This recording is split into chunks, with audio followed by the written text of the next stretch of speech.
اب آپ اس مبارک سلسلے کا 8واں حلقہ سماعت فرمائیں۔ اور ساری دنیا سیدھی بات ہے کہ وہ برائی کی طرف جائے گی، تقریر سننے کے لیے کون آئے گا؟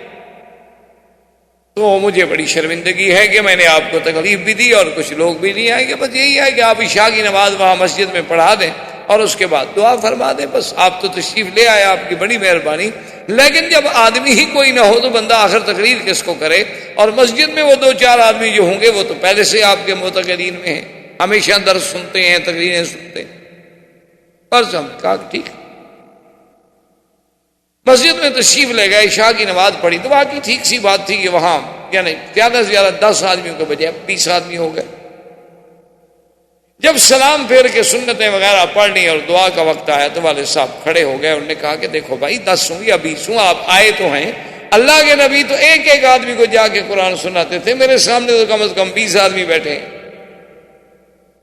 تو اللہ نے والد صاحب کو بڑی آواز دی تھی ماشاءاللہ، تو انہوں نے جب قرآن شریف پڑھنا شروع کیا تو ایک گانے والی جو تھی وہ گا رہی تھی، تو اس کے کان میں آواز پڑی، تو اس نے لوگوں سے پوچھا کہ یہ کیا آواز ہے؟ انہوں نے کہا ایک عالم ہے اور وہاں کوئی تقریر ہے کہ مولوی شولی ملا شلہ قسم کا آدمی ہے، وہ قرآن پڑھ رہا ہے۔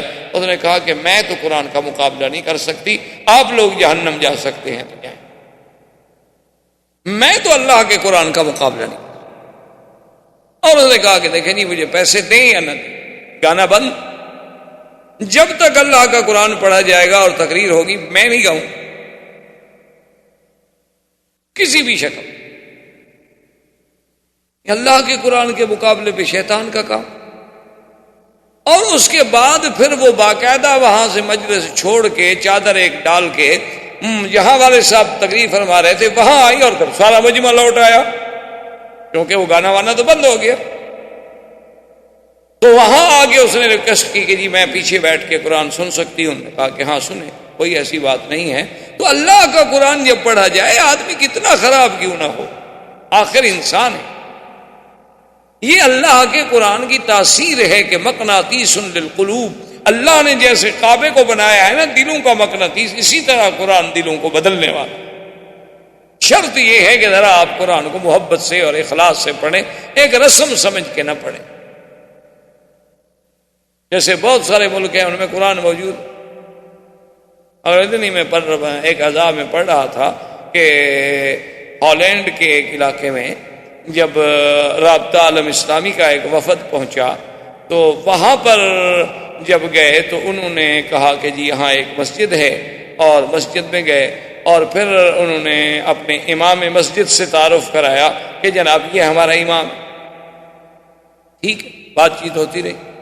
اب اس اثنا میں ظہر کی نماز کا وقت آ گیا تو رابطہ کے وفد والوں نے کہا کہ بھی چونکہ یہاں کا امام مسجد موجود ہے تو آپ صرف یہ نہ سمجھیں کہ چلو بھئی ہم مکہ شریف سے آئے ہیں لہذا ہم نماز پڑھائیں، نہیں، امام مسجد جو ہے وہ حق ہے لہذا وہ نماز پڑھائے۔ اور دوسری بات انہوں نے کہا کہ ہم تو ویسے بھی 2 رکعت پڑھیں، تو اس لیے بہتر ہے کہ مقامی امام نماز پڑھائے۔ تو انہوں نے فرمایا کہ جب اس امام صاحب نے نماز پڑھنی شروع کی تو اب جناب اللہ اکبر کر کے وہ سبحانک اللہم بھی زور سے پڑھ رہا ہے، اور اس کے بعد سورۃ فاتحہ بھی ظہر کی نماز میں، اور اس کے بعد قل اللہ احد بھی زور سے، پھر رکوع میں سبحان رب العظیم بھی زور زور سے، سمع اللہ زور سے، اسی طرح، اور 2 رکعتیں پڑھا کے سلام پھیر دیا۔ ہم نے کہا خدا کے بندے تم نے 2 رکعتیں کیسے پڑھائی؟ اس نے کہا ہم تو بات یہ ہے کہ ایک دفعہ میں گیا تھا فلاں جگہ تو وہاں عربوں کا ایک بہت بڑا اجتماع تھا، تو انہوں نے ظہر میں 2 رکعتیں پڑھی تھی، حالانکہ وہ جمعہ کا دن تھا، اور شریف آدمی نے جمعہ پڑھا تھا نا، جمعہ اور ظہر میں فرق نہیں کر سکا۔ اور آپ بھی تو کہہ رہے تھے کہ ہم نے 2 پڑھنی ہے، تو میں نے کہا پھر آپ نے جب 2 پڑھنی ہے میں بھی آپ کو 2 پڑھا دوں۔ تو جب ہم نے قرآن کو یوں سمجھا ہوا، اچھا انہوں نے کہا کہ جناب اس کے بعد پھر ہم بلقیق کے ایک شہر میں گئے تو ان سے جب ہم نے پوچھا کہ بھی آپ کا جمعہ کیسے پڑھاتے ہیں، کون پڑھاتے ہیں، انہوں نے کہا جی ہم زیادہ جھگڑے میں نہیں پڑھتے، ہم تو مہینے کا فرسٹ سنڈے جو آتا ہے اسی دن جمعہ پڑھ رہے، ہر مہینے میں 1 جمعہ پڑھتے، اور وہ بھی کب پڑھتے ہیں جب پہلا سنڈے ہوتا ہے، تاکہ نہ ڈیٹ تبدیل ہوتی ہے نہ لوگوں کو آنے میں تکلیف ہوتی ہے، نہ وقت تبدیل ہوتا ہے، اس میں 1 مہینے میں ہم ایک دفعہ جمعہ پڑھ لیتے ہیں. اور کیوں بھائی؟ انہوں نے کہا بس ہم نے یہی سنا ہے کہ اسلام میں جمعہ ہے، بس. تم نے کہا مہینے میں تو ہم بھی پڑھ لیتے ہیں ایک دفعہ. جب یہ عالم ہو دین کا کہ لم یبق من الاسلام الا اسمہ ولا من القرآن الا رسمہ، کہ اسلام کا صرف نام باقی رہ جائے گا اور قرآن بھی صرف کتابوں میں اور صفوں میں لکھا ہوا رہ جائے گا، بڑے بڑے قیمتی کاغذوں میں ہوگا، سونے کے پانی سے لکھائی ہوگی، لیکن عمل کرنے والا کوئی نہیں. لیکن قرآن اگر صحیح معنی میں سنا جائے، صحیح معنی میں پڑھا جائے، تو یہ کیسے ہو سکتا ہے کہ پھر انقلاب نہ آئے؟ یہاں تک پہنچے وبکا عمر رضی اللہ تعالی عنہ، حضرت عمر رو، اور اس کے فوراً بعد پوچھا کہ یا فاطمہ ایک کام کرو، خباب سے کہو یا سعید سے کہو کہ دلونی الی رسول اللہ، مجھے محمد عربی صلی اللہ علیہ وسلم کے ٹھکانے پہ لے جائیں اور مجھے بتائیں کہ اس وقت حضور کہاں ہوں گے. تو خباب کہتے ہیں کہ میں نے کہا کہ حضور اس وقت دار ارقم میں ہوں گے. تو اس نے کہا کہ اس وقت گرمی کا ٹائم ہے، کیا یہ حضور مل لیں گے؟ انہوں نے کہا کہ ایسی بات نہیں ہے، وہ کوئی دنیا کا بادشاہ نہیں، وہ قبیلے کا سردار نہیں، وہ تو رحمت دو جہاں ہے، وہ تو اللہ کا بھیجا ہوا نبی ہے، اللہ کا بھیجا ہوا بشیر و نذیر ہے، وہ تو انتظار میں ہے کہ آنے والا میرے پاس کب آتا. فجاء عمر، حضرت عمر آئے، دروازے کو ناک کیا. اب اندر سے جھریوں سے دیکھا، صحابہ نے جو اندر موجود تھے ان میں سیدنا حمزہ رضی اللہ تعالیٰ عنہ بھی موجود. انہوں نے جب دیکھا تو اب حضرت عمر اتنی دیر میں لباس تو بدل نہیں سکتے تھے، لباس تو وہی تھا، وہی آپ نے جو جنگ کے لیے تیاری کی ہوئی تھی، باقاعدہ ہتھیار سجائے ہوئے ہیں، اور جناب کمان پیچھے لٹک رہی ہے اور تیروں کی تھیلیاں لٹک رہی ہیں اور تلوار ایک لٹک رہی ہے اور ایک ہاتھ میں ہے، اور جناب اسی عالم میں ہے. تو انہوں نے کہا کہ یا رسول اللہ، عمر دروازے پہ آیا ہے لیکن اس کی نیت اچھی نہیں معلوم ہوتی. کیوں؟ اگر وہ ملنے کے لیے آتا یا اچھی نیت کے ساتھ آتا تو کبھی پھر تلواریں اٹھا کے تو نہ آتا. جو آدمی ملنے کے لیے آتا ہے وہ تلواریں لے کر تو نہیں.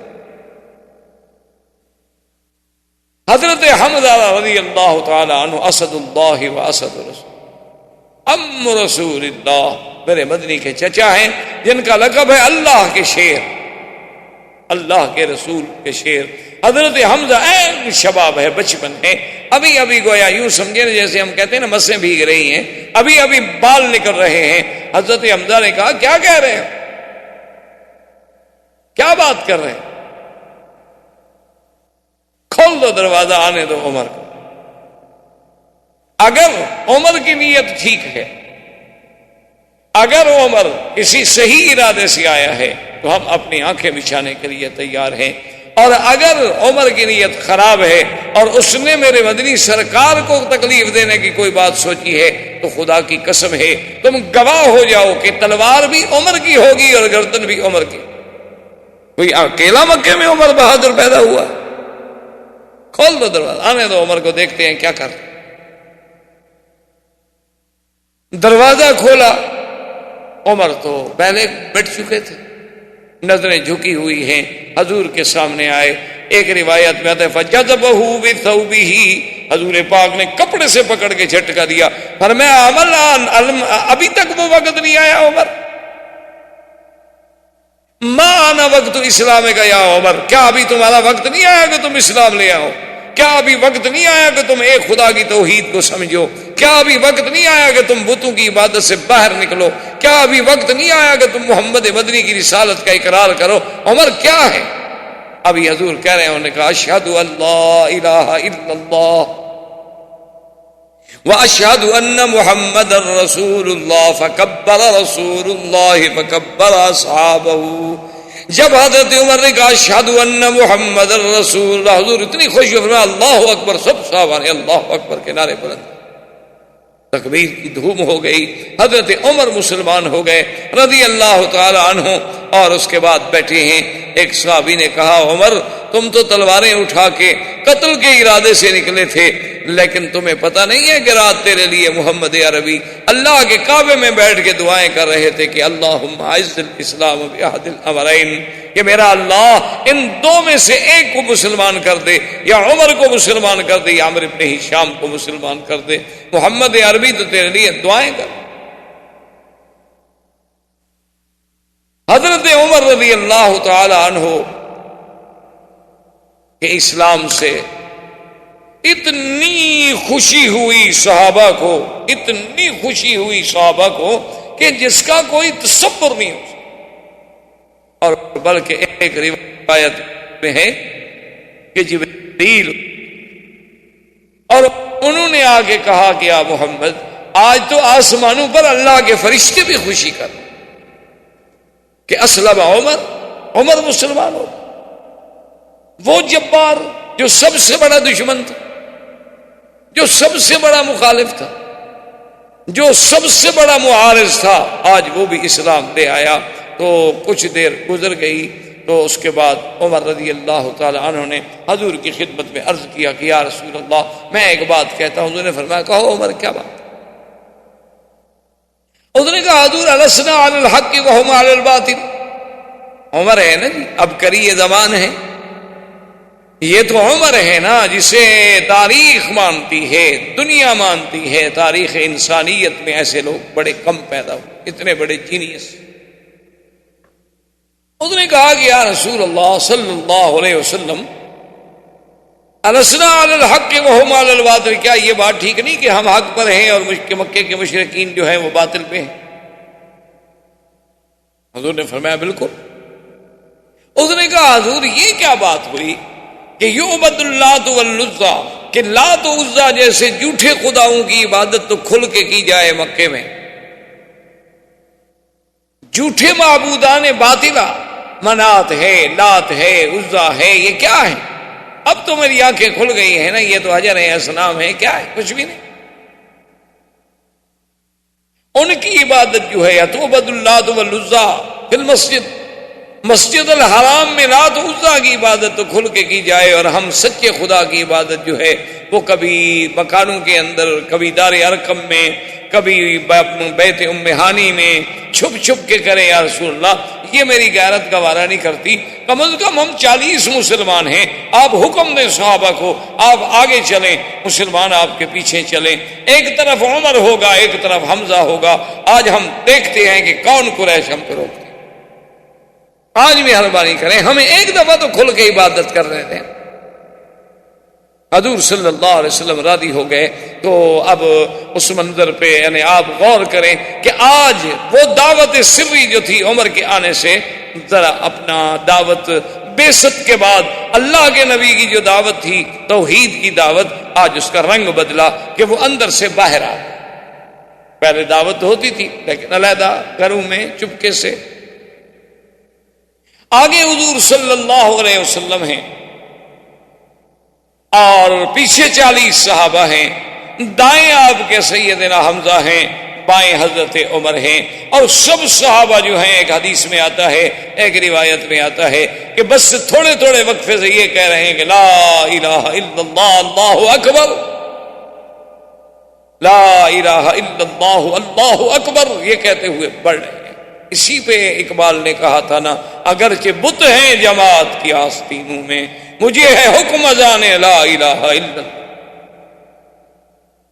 حضرت عمر ساتھ ہیں اور قریش کو پتہ چلا، انہوں نے کہا کہ اسلم عمر، عمر مسلمان ہو گیا. اب قریش بھاگ کے آ رہے ہیں، روسائے قریش ہے، ابی جہل ہے، ابی لہب ہے، عتبہ ہے، عتیبہ ہے، شیبہ ہے، ربیعہ ہے، ولید بن المغیرہ ہے، عقبۃ بن ابی معیط ہے، امیہ بن خلف ہے، ابی بن خلف ہے. بڑے بڑے روسائے قریش،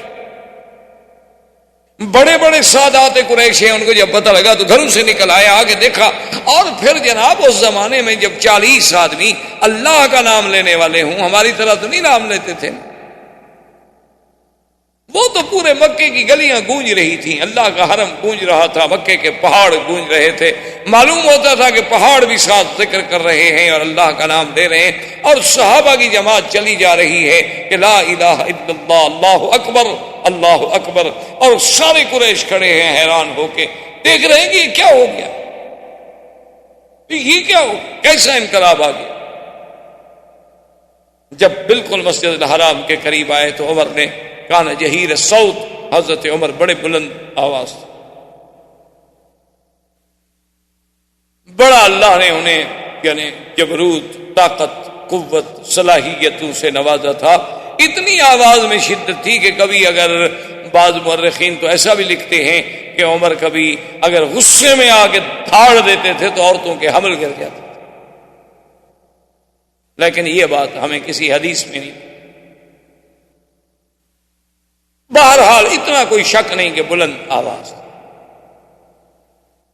حضرت عمر کھڑے ہو گئے، قافلہ رک گیا، اور کفار قریش کو مخاطب ہو کے کہا کہ اس نے کہا کہ سودائے قریش، روسائے قریش، سن لو، اگر تم میں سے کسی کو شک ہو ابن خطاب پر تو سن لو تم بھی کہ اشہد ان لا الہ الا اللہ واشہد ان محمد رسول اللہ، اور اس کے بعد میں تمہیں کہتا ہوں آگے بڑھو اگر آج تم نے اپنے بچوں کو یتیم کرانا،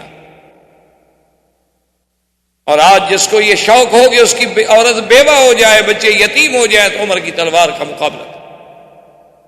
اب قریش تو ان کے لیے تو یہ صدمہ ایسا تھا نا کہ اسی میں وہ آدھے پاگل ہو گئے، ان کی ہمتیں تو اسی میں ٹوٹ چکی تھی کہ پہلے تو مسلمان ہوتا تھا نا جی، خباب، حضرت بلال، یاسر، عمار، بی بی سمیہ، بی بی نہدیہ، غریب ضعیف کمزور لوگ، عبداللہ ابن مسعود رضی اللہ تعالیٰ عنہ آئے، ابی ذر رضی اللہ تعالیٰ عنہ آئے، بڑے ضعفاء لوگ تھے۔ عمر تو آخر ایک قریش میں سے ایک بہت بڑے ستون تھے، تو ان کے لیے تو پہلے ابھی وہ حیرت سے نہیں نکلے تھے، لیکن مقابلہ کریں تو کیسے کریں۔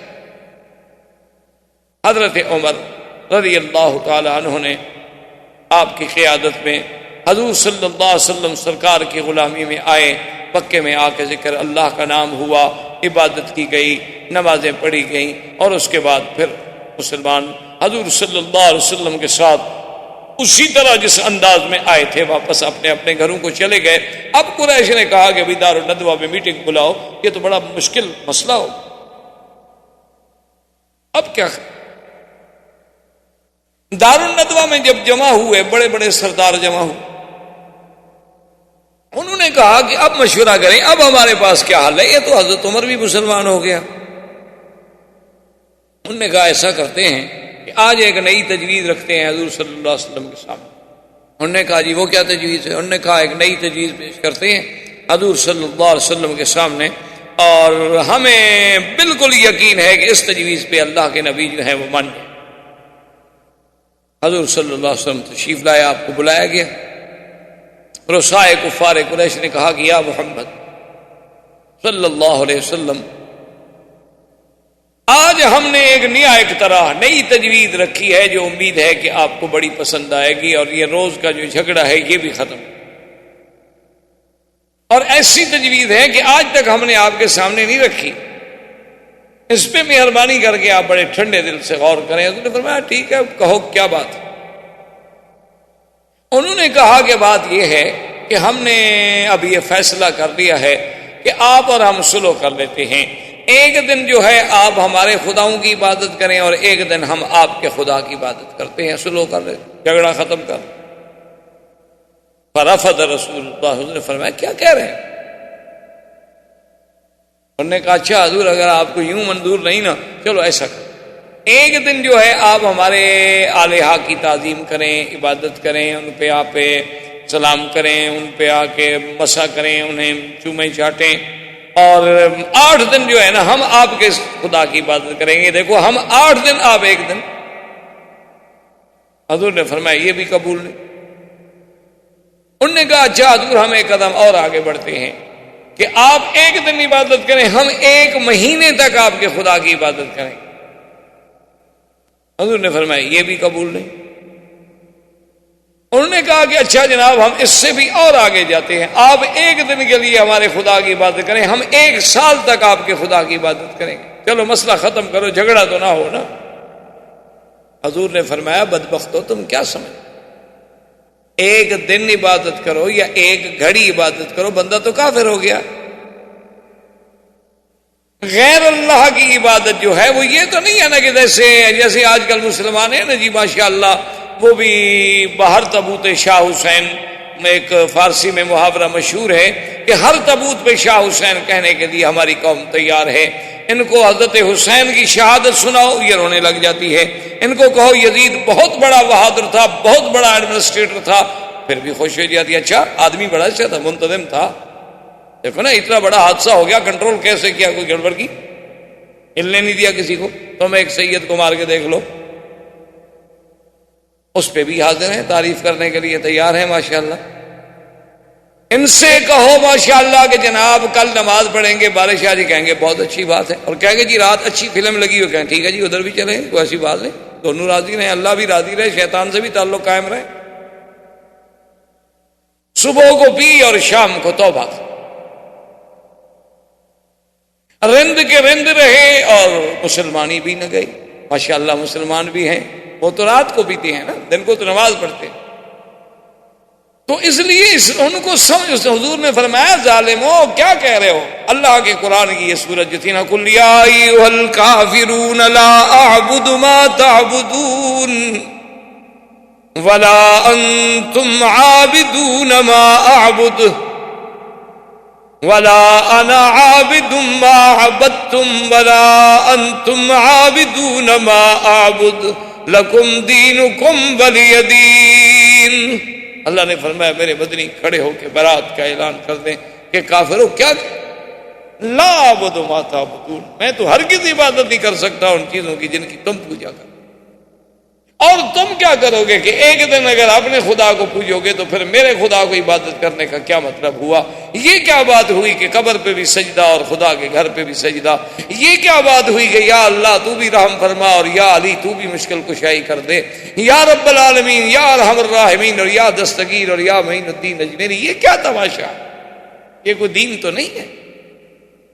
لکم دینکم ولی دین، پھر تمہیں تمہارا دین مبارک، مجھے میرا دین، تمہیں تمہارا طریقہ مبارک، ہمیں ہمارا طریقہ مبارک، ہم اپنی بات پہ رہیں گے، تم باطل کو نہیں چھوڑنا چاہتے ہو اور اللہ کے نبی سے تقاضا کرتے ہو کہ وہ حق کو چھوڑ دے۔ اب کافر اس سے بھی ناکام ہو کہ بھئی یہ بات بھی ہماری نہ چلی، اب ہم نے تو بڑا اچھا راستہ نکالا تھا، اسی لیے جیسے ہوتا ہے نا جی آج کل لوگ کہتے ہیں کہ دیکھو نا جی بہرحال دیکھیں آپ لوگ اتنے سخت مولوی بھی نہ بنا کریں، ہم بھی آپ کی تقریریں سننے کے لیے آ جاتے ہیں تو کبھی کبھی آپ بھی ہمارے ساتھ چلے جایا کریں، کوئی خاص فرق نہیں پڑتا، آدمی تھوڑا سا نرم ہونا چاہیے۔ یہ جو سختی ہے نا مولویوں میں کہ ہر وقت دین اور ہر وقت نماز اور ہر وقت روزہ اور ہر وقت اللہ کا نام اور ہر وقت داڑھی رکھو، ہر وقت مسواک کرو، یار یہ کیا ہے؟ بس ایک دفعہ آپ نے کہہ دیا، پڑھے لکھے لوگ ہیں، سمجھدار ہیں، ہمارا دین قبول کرنے کو جی نہیں چاہتا، یہی بے عین ہی کافر کہتے تھے۔ اس لیے قرآن نے کہا وَدُّوا لَوْ تُدْهِنُوا فَيُدْهِنُونَ، اللہ نے فرمایا میرا نبی کافر تو یہ چاہتے ہیں کہ ذرا تم نرم ہو جاؤ تاکہ وہ بھی نرم ہو جائیں۔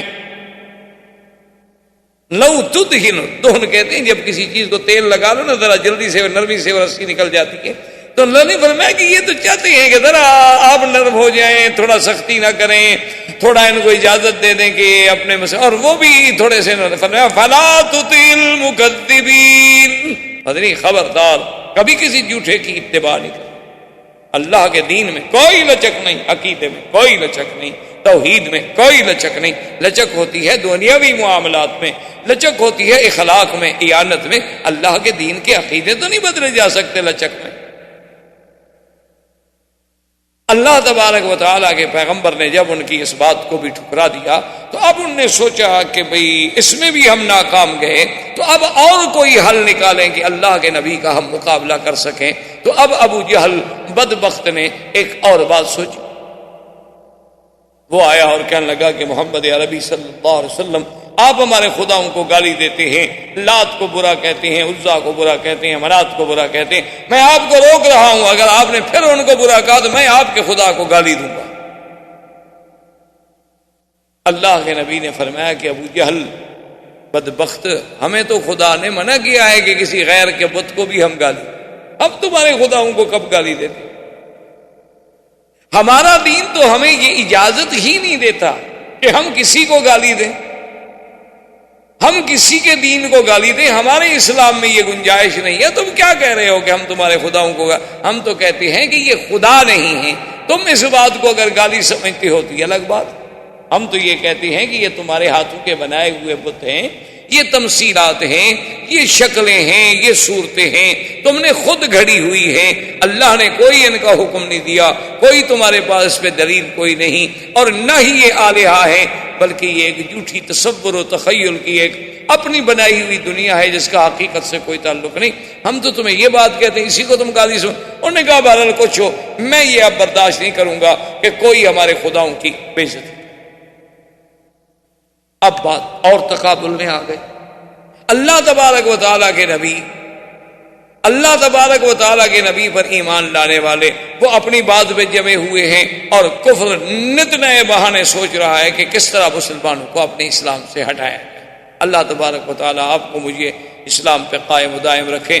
وما علینا الا البلاغ، اللہم سلمنا ولا تسلمنا، وامنحنا ولا تمتحنا، اللہم اکرمنا ولا تہنا، اللہم زدنا ولا تنقصنا، اللہم اعطنا ولا تحرمنا، اللہم آسرنا ولا تؤثر علینا، اللہم اجعلنا فی زمانک و امانک و احسانک، صلی اللہ تعالی علی خیر خلقہ سیدنا محمد وعلی آلہ وصحبہ اجمعین۔ الحمد للہ رب العالمین، والصلاة والسلام على اشرف الانبیاء وسید المرسلین، سیدنا محمد وعلى آلہ واصحابہ اجمعین۔ برادران اسلام، محترم بھائیوں، عزیز بچوں، الحمدللہ کئی دنوں سے ہم نے اپنے دروس کا سلسلہ جو ہے وہ سیرت نبی پاک، سیرت رسول پاک صلی اللہ علیہ وسلم کا آغاز کیا ہوا ہے۔ حضور صلی اللہ علیہ وسلم کی سیرت طیبہ تو اتنی عظیم ہے، اتنی جامع ہے، اور اس قدر اس میں واقعات ہیں کہ اگر کوئی انسان، بلکہ تمام انسان بھی مل کر کوشش کریں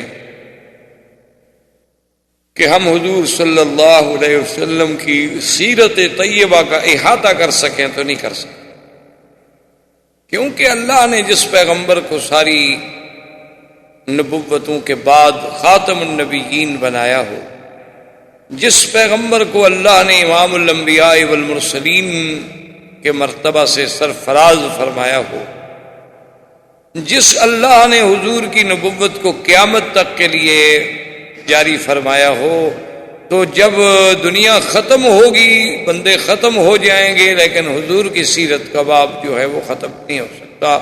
یہ تو ہماری سعادت ہوتی ہے کہ ہم بھی اس میں شریک ہو جائیں، کچھ بیان کر کے، کچھ بیان سن کے۔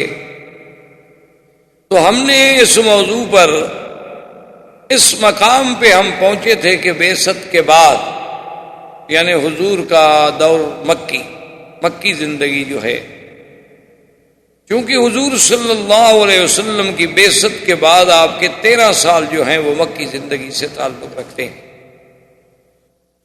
اور ہجرت کے بعد 10 سال جو ہے وہ مدنی زندگی سے تعلق رکھتے ہیں، کیونکہ میرے آقا سرکار دو عالم صلی اللہ علیہ وسلم کی عمر مبارک جو ہے ایک روایت کے مطابق 65 سال ہے، اور ایک روایت کے مطابق 63 سال ہے۔ 2 روایتیں ملتی ہیں ہمیں احادیث کی کتابوں میں، بعض صحابہ نے آپ کی عمر جو ہے وہ 65 سال نوٹ فرمائی ہے، اور بعض نے 63 سال۔ اصل میں دونوں روایتوں میں تضاد نہیں ہے، کوئی تعارض نہیں ہے۔ یہ تو جو لوگ فن حدیث کو نہیں سمجھتے ان کے لیے مشکل ہو جاتی ہے کہ دیکھو جی ایک حدیث پاک میں 63 ہے اور ایک میں 65 ہے، 2 سال کا فرق ہے، ہم کس حدیث کو سچا مانیں اور کس کو غلط مانیں۔ وہ ان الجھنوں میں پڑ جاتے ہیں، حالانکہ یہ الجھن والی بات ہی نہیں ہوتی۔ جو لوگ فن حدیث سے واقف ہیں اور جو لوگ عادات عرب پر نظر رکھتے ہیں وہ جانتے ہیں کہ کبھی کبھی عرب جو ہیں قصور کو نہیں گنتے، اور کبھی کبھی جو ہے قصور کو بھی پورا گن لیتے ہیں۔ کیا معنی؟ مثلا 1 سال اور 4 مہینے تو 4 مہینے نہیں گنتے۔ جیسے آپ کے ہاں بھی ایک رواج ہے کہ آپ نے کسی کا 1,10,555 روپے دینے ہونا، وہ کہتے یار ٹھیک ہے بس 1,10,000 چھوڑو، بس راؤنڈ فگر کی بات کرو۔ تو ہمارے ہاں بھی یہ چیز ہے، عرب میں بھی یہ چیز ہے۔ اب حضور صلی اللہ علیہ وسلم کی پیدائش چونکہ ربیع الاول میں ہوئی تو نئے سال سے تو 3 مہینے گزر گئے تھے، اس لیے بعض راویوں نے اس ربیع الاول والے سن کو گنا ہی نہیں، جو باقی پورے سال تھے وہ بتلا دیے۔ اور 12 ربیع الاول کو ہی وفات ہوئی تھی، تو جب 2 سال نہ گنے جائیں تو 63 سال ہوگی، اور جنہوں نے ان کو بھی پورا سال شمار کیا تو 65 سال ہو گئی۔ حالانکہ حدیثیں دونوں صحیح ہیں۔ تو 65 سالہ زندگی مبارک جو ہے وہ یوں ہے کہ پہلے تو پیدائش کے بعد آپ 40 سال تک مکے میں تھے، لیکن نبوت نہیں ملی تھی۔ اللہ کے علم میں تو حضور کی نبوت کے فیصلے ہو چکے تھے، لیکن حضور صلی اللہ علیہ وسلم کو مبعوث نہیں فرمایا گیا، وحی نازل نہیں ہوئی، حکم نہیں دیا گیا۔ 40 سال کے بعد جب وحی اتری، اب حضور صلی اللہ علیہ وسلم نے مکے میں جو زندگی گزاری وہ 13 سال۔ جب سرکار کی عمر مبارک 53 سال ہو گئی تو آپ نے پھر ہجرت فرمائی مدینہ منورہ کے لیے، اور 10 سال زندگی مبارک کا حصہ جو ہے وہ مدینہ منورہ میں گزرا۔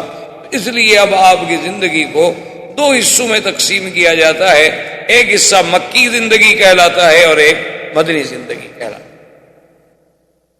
اسی لیے آپ دیکھا نہیں قرآن پاک جب پڑھتے ہیں ماشاءاللہ آپ دیکھتے ہوں گے کہ بعض صورتوں پہ لکھا ہوتا ہے مکی صورت ہے، اور بعض صورتوں میں لکھا ہوتا ہے کہ مدنی صورت ہے، تو اس کا معنی یہی ہوتا ہے کہ جو آیات کی ہجرت سے پہلے اتری ہیں مکی زندگی میں وہ مکی ہیں، اور جو ہجرت کے بعد اتری ہیں چاہے کہیں اتریں لیکن اتری وہ مدنی زندگی میں ہیں، لہذا ان کو مدنی کہا جاتا ہے۔ تو حضور صلی اللہ علیہ وسلم کے یہ 13 سال جو تھے نا، یہ بہت بڑے امتحان تھے۔ یہ اتنا بڑا امتحان تھا، اتنا بڑا امتحان تھا کہ جس کا آدمی سوچ نہیں سکتا، تصور نہیں کر سکتا۔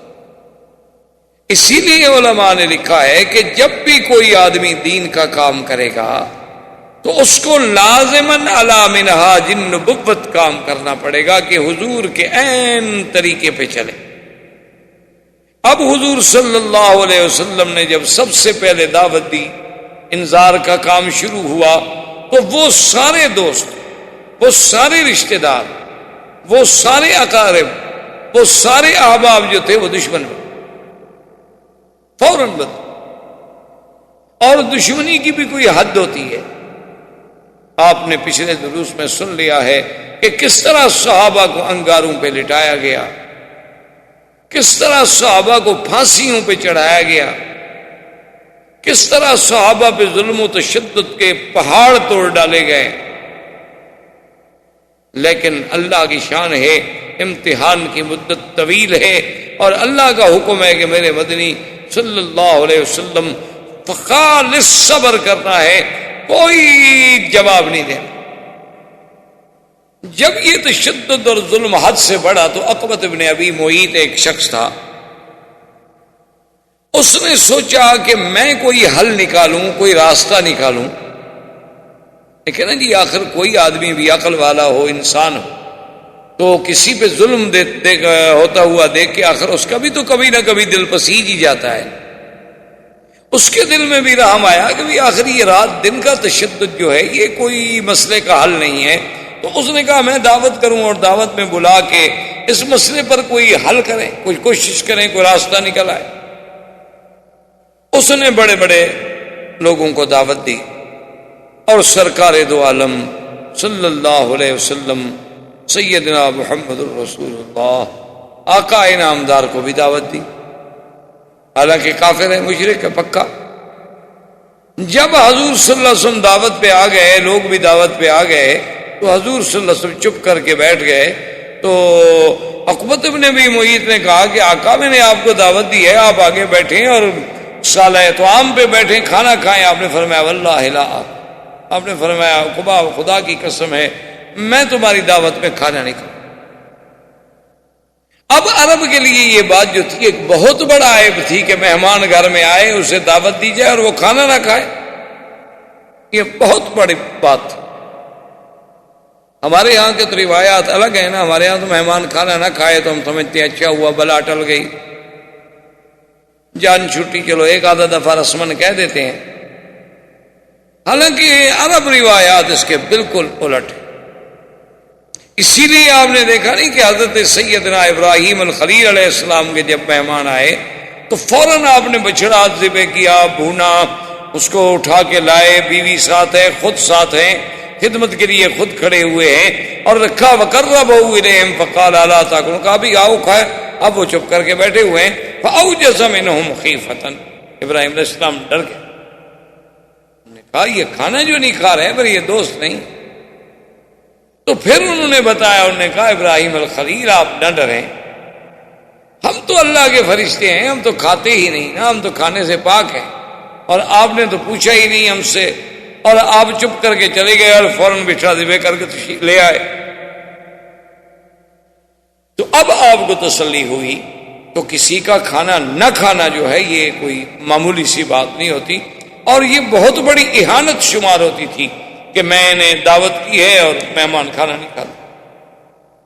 تو عقبہ ابن ابی معیط نے جب بڑی منتیں کی، بڑا اصرار کیا، اپنی سر توڑ کوشش کی، آخر اس نے کہا کہ یا رسول اللہ صلی اللہ علیہ وسلم اس کا کوئی حل ہے؟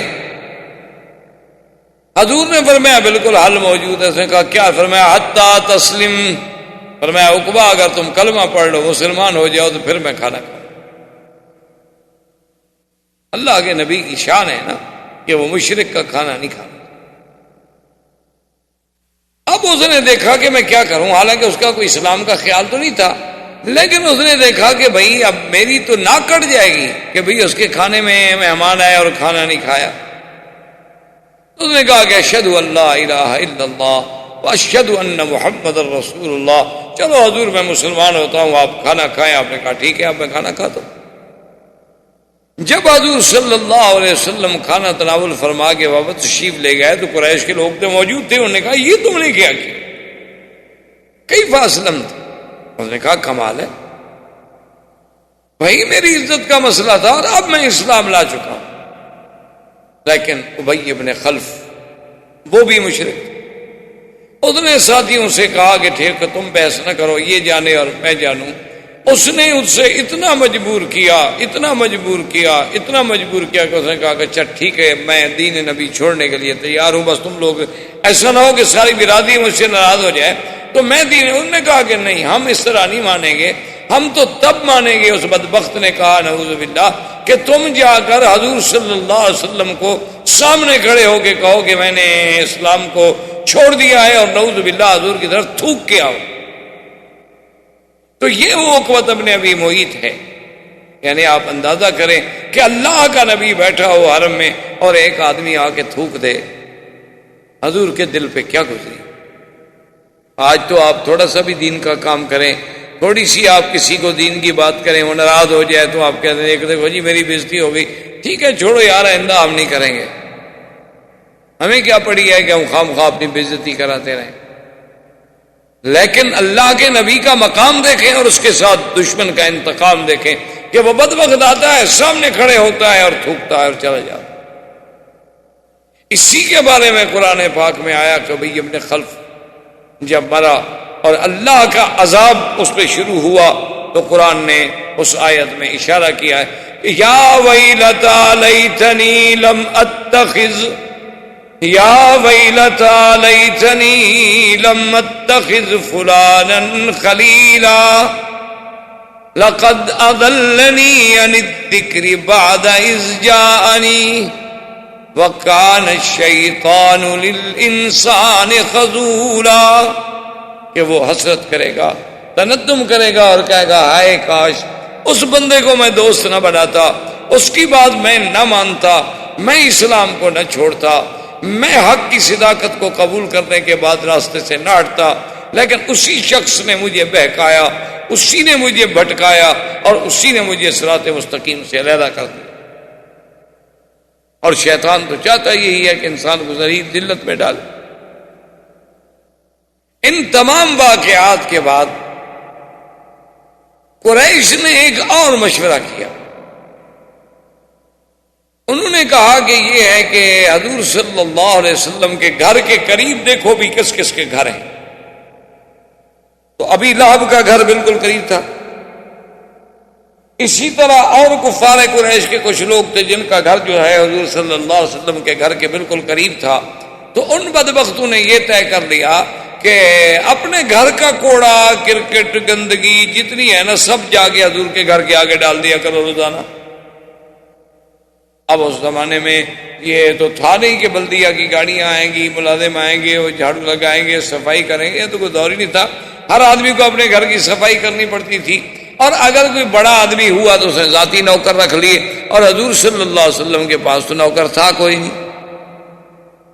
یعنی آپ اندازہ کریں انتقام کی شکلوں کا کہ وہ جناب سارا جو ہے نا نعوذ باللہ روزانہ کا انہوں نے معمول بنا لیا کہ جب ان کے گھر کا کوڑا کرکٹ اکٹھا ہو جائے وہ رات کو آگے حضور کے گھر کے آگے ڈال کے چلے جائے۔ اب ایک آدمی کے گھر کا کوڑا کرکٹ بھی ہٹانا مشکل ہوتا ہے، جبکہ 10 گھروں کا نعوذ باللہ روز ڈال دیا جائے تو کیا عالم ہوگا۔ اور پتہ ہے حضور روایات میں آتا ہے صرف اتنی فرماتے، جب کھڑے ہوتے فرماتے اہذا حق الجوار، بس، اور صرف اتنی بات حضور فرماتے کہ کیا ہمسایہ گیری کا یہی حق ہے جو تم کر رہے ہو؟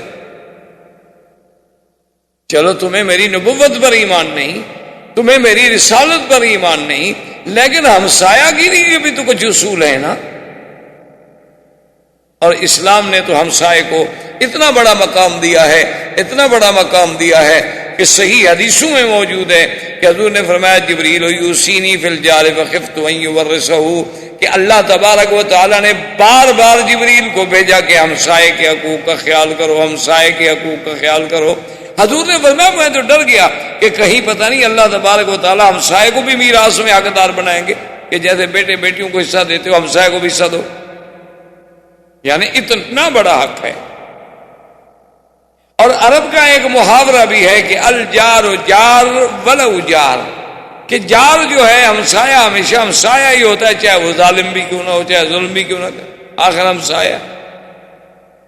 اور حق الجوار جو ہے یہ تو بڑی مشہور سی بات، تو حضور صرف اتنی بات فرماتے اہذا حق الجوار، مکے والوں یہی ہمسایہ گیری کا حق ہے جو تم کر رہے۔ لیکن انہوں نے کہاں باز آنا تھا جی، وہ تو دشمن تھے، ان کا تو پروگرام ہی یہی تھا کہ حضور صلی اللہ علیہ وسلم کو اتنا ستایا جائے، اتنا تنگ کر دیا جائے کہ اللہ کا نبی جو ہے دعوت توحید کی تبلیغ سے باز آ جائے۔ ایک دن ابو جہل بدبخت نے ایک اور تجویز سوچ لی، اس نے سب قریش کے سردار بیٹھے ہوئے تھے، اس نے کہا بھی بات سنو، یہ گھر کے آگے ہم نے گندگی ڈالی ہے، سب کچھ کیا ہے، راستے میں بھی کوڑا کرکٹ ڈالا ہے، کبھی کبھی حضور پہ بھی پھینک دیتے تھے بدبخت، لیکن اس سے بھی تو حضور کی دعوت میں کوئی کمی نہیں آئی۔ تو اب ایسا کریں کہ جب حضور اللہ کے گھر میں عبادت کر رہے ہوں نا تو اسی قسم کی کوئی کوڑا کرکٹ جو ہے حضور کی نماز کی حالت میں حضور کے اوپر ڈالا جائے۔ چلو بھی جتنے آدمی بیٹھے تھے نے کہا بتاؤ کون ایسا کرے گا؟ تو یہ عقبۃ ابن ابی معیط، اس نے کہا کہ میں کروں۔ یہ اسی انتظار میں تھا کہ ایک دن کچھ لوگ آئے، انہوں نے آ کر ایک اونٹ ذبح کیا۔ ان کی عادت تھی نا کہ بتوں کے آستان پہ آ کے اونٹ چڑھاتے تھے اور دمبے اور جانور ذبح کرتے تھے۔ انہوں نے جب اونٹ کو ذبح کیا کہ زمزم کے اس طرف حضور صلی اللہ علیہ وسلم بھی عبادت میں نماز میں مشغول تھے، اور آپ زیادہ تر نماز پڑھتے تھے ما بین الرکنین، حجر اسود اور رکن یمانی کے درمیان، زیادہ حضور یہاں بیٹھ کے نفل پڑھتے، نماز پڑھتے۔ اور وجہ علماء نے یہ بھی لکھی ہے کہ یہاں سے جب آپ یوں کھڑے ہوتے مسجد اقصیٰ کی طرف رخ کرتے تو یہ کعبہ بھی تو درمیان میں آ جاتا تھا، نماز اسی کی طرف پڑھتے تھے، لیکن کھڑے ایسی جگہ ہوتے کہ یہ کعبۃ اللہ جو ہے یہ بھی درمیان میں رہے۔ تو سرکار دو عالم صلی اللہ علیہ وسلم نماز پڑھ رہے تھے، کہ انہوں نے اونٹ ذبح کیا اور اس کا اندر کی جو آنتیں اور امعاء اور اندر کی جو اس کا سارا یعنی گندگی کا بھرا ہوا مجموعہ تھا، اس عقبۃ ابن ابی معیط بدبخت نے وہ وہاں سے اٹھایا، فجعل علی راسہ، سرکار دو عالم کے سر مبارک پہ، حضور سجدے میں ہیں اور سر پہ رکھے، اور حضور کی زبان پہ جاری ہے سبحان ربی الاعلی، سبحان ربی الاعلی، سبحان ربی الاعلی، اللہ تیری ذات بہت بلند ہے، ہر چیز سے ہر نقصان سے پاک ہے۔ حضور صلی اللہ علیہ وسلم اسی سجدے کی حالت میں، تاریخوں میں آتا ہے، روایات میں آتا ہے کہ جب قریش نے دیکھا فضحکوا ضحکا، اتنا ہنسے کہ ایک دوسرے پہ گر رہے ہیں اور ٹوٹ پڑ رہے ہیں، وہ دیکھو جی، وہ دیکھو جی اللہ کے نبی، دیکھو دیکھو کیسے عبادت کر رہا ہے، کہ دیکھو جی اونٹ اوپر ہے اور اللہ کا نبی نیچے ہے اور سارے چہرے پہ خون ہے اور ساری اس کی گندگی ہے اور کافر خوش ہو رہے ہیں۔ میرے بھائی، آپ کو اور ہمیں تو اللہ کے راستے میں پتہ نہیں کبھی کانٹا بھی لگا ہے کہ نہیں لگا، آپ کو اور ہمیں اللہ کے دین کی تبلیغ میں کبھی کسی نے کوئی بات بھی کہی ہے کہ نہیں کہی، بلکہ آج کل تو ماشاءاللہ مولوی صاحبان کو دعوتیں ہوتی ہیں، بڑے بڑے کھانے ہوتے ہیں، پھر سواریاں آتی ہیں، اس کے بعد جناب اہتمام ہوتے ہیں، آرام ہوتے ہیں، تو یہ لیکن اللہ کے نبی کی دعوت کا انداز دیکھیں کہ ذرا آنکھیں بند کر کے تصور تو کریں کہ عالم کیا ہوگا۔ آپ خود سوچ رہے کہ اگر آپ سجدے کی حالت میں ہوں اور آپ کے ساتھ کوئی ایسا کرے تو آپ پہ کیا گو۔ لیکن چونکہ اللہ کے نبی اللہ کے احکام کے پابند ہوتے ہیں، حضور اسی حالت میں ہیں۔ عبداللہ ابن مسعود رضی اللہ تعالیٰ عنہ آئے، انہوں نے دیکھا کہ اس حالت میں اللہ کے نبی ہیں، وہ فرماتے ہیں لیکن میں ضعیف تھا، کمزور تھا، اب میری طاقت تو نہیں تھی کہ اتنے قریش کا میں مقابلہ کر سکوں، میں چپکے سے گیا اور میں نے جا کے حضرت فاطمہ الزہرا رضی اللہ تعالیٰ عنہ حضور صلی اللہ علیہ وسلم کی بیٹی کو جا کے کہا کہ یہ واقعہ حرم میں ہو گیا، لیکن میں تو کچھ نہیں کر سکتا۔ اور سیدہ فاطمہ الزہرا رضی اللہ تعالیٰ عنہ کا بھی بچپن ہے، بالکل بچپنا ہے، لیکن آپ آئیں غصے میں، اور اللہ نے اتنی قوت دی کہ بی بی صاحبہ نے پکڑا اور اتارا حضور صلی اللہ علیہ وسلم کے سر مبارک سے، اور حضور نے بھی سجدے سے سر اٹھایا۔ تو بی بی فاطمہ الزہرا نے جب دیکھا کہ سامنے قریش کے سردار اور روسا جو ہے کھڑے ہنس رہے ہیں، تو نے کہا اللہم علیہ، یا اللہ ان بدبختوں کو پکڑ جنہوں نے تیرے نبی کے ساتھ اتنا بڑا ظلم کیا، تیرے پیغمبر کے ساتھ اتنا بڑا ظلم کیا۔ یعنی مقابلے کی بھی کوئی حد ہوتی ہے، گستاخی کی بھی کوئی حد ہوتی ہے، یہ بھی کوئی یعنی انسانیت ہے۔ اگر ذرہ کے برابر بھی کوئی رمق باقی ہو تو کوئی انسان ایسی حرکت سوچ سکتا۔ حضور صلی اللہ علیہ وسلم بھی غصے میں آ گئے، حضور نے بھی فرمایا اللہم علیک بعقبہ، اللہم علیک بعتبہ، اللہم علیک بشیبہ، اللہم علیک بالولید بن المغیرہ۔ آپ نے فرمایا کہ یا اللہ ان سب پر اپنا قہر نازل کر، ان کو اپنے قہر میں پکڑ لے۔ تو صحابی کہتا ہے کہ جب حضور کے مبارک منہ سے یہ لفظ نکلے تو میں نے دیکھا کہ کافروں کے رنگ جو تھے وہ اڑ گئے اور سب پریشان ہو گئے، جو پہلے ہنس ہنس کے ٹوٹ رہے تھے اب ایسے ہو گئے جیسے ان کے چہرے پہ کوئی خون ہی نہیں ہے۔ انہوں نے کہا کچھ ہو لیکن محمد کی دعا لگے گی، نبی نہیں مانتے لیکن دعا بد دعا سے ڈرتے، نبوت کا اقرار نہیں کرتے لیکن بد دعا سے اتنی ڈرتے ہیں کہ انہوں نے کہا کہ بالکل ہم نہیں بچ سکتے۔ اب انہوں نے بالکل خائف بھی ہوئے، چپ بھی کر گئے۔ حضور صلی اللہ علیہ وسلم نے اس کے علاوہ کوئی بات نہ کی، آ کر کافروں سے کچھ نہیں کہا، چپ کر کے آپ گھر تشریف لے گئے اور اسی طرح اپنی عبادات میں مستمر رہے، یعنی جو عبادت کا، دعوت کا، تبلیغ کا سلسلہ تھا وہ جاری۔ ابو جہل نے اب پھر ایک دفعہ دار الندوہ میں سارے قریش کو جمع کیا، اس نے کہا کہ بھی ہماری تو کوئی ترکیب جو ہے وہ کارگر نہیں ہو رہی،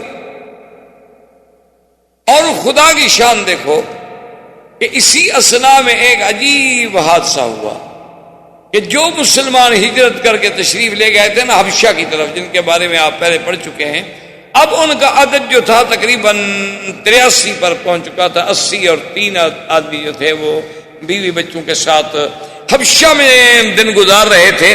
اور ماشاءاللہ وہاں کا بادشاہ اچھا تھا, کسی پہ ظلم و ستم کرتا نہیں تھا, ان کی زندگی بڑی اچھی گزر رہی تھی.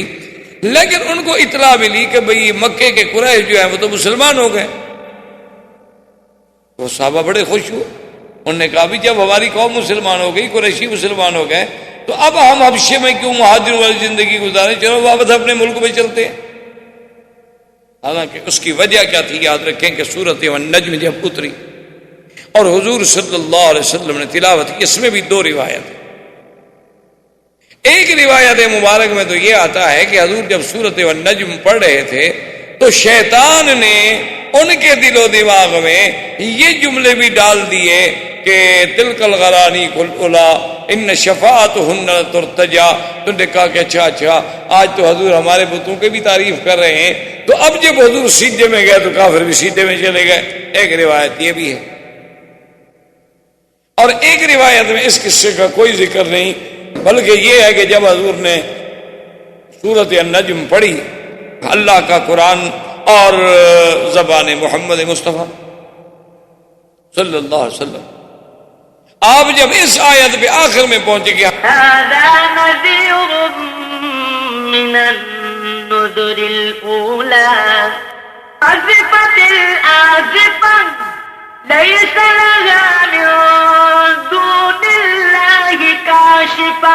اللہ تبارک و تعالیٰ کے نبی کو اللہ نے جب وحی بھیجی تو اس میں تھا آزفت الآزفہ, قریب آ گئی, وہ قریب آنے والی یعنی قیامت.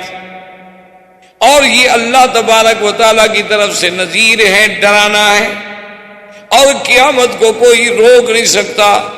اور تمہارا حالت یہ ہے کہ أفمن هذا الحديث تعجبون وتضحكون ولا تبكون وأنتم سامدون فاسجدوا لله واعبدوا. اللہ نے حکم دیا کہ یہ کیسے لوگ ہیں جو قرآن افمن هذا الحديث تعجبون, اللہ کے قرآن سے تم تعجب میں آتے ہو کہ یہ کیسا کلام, اللہ کا قرآن سن کیسے لوگ, اور اللہ کا قرآن اور نبی کی باتیں سن کے تم ہنستے ہو.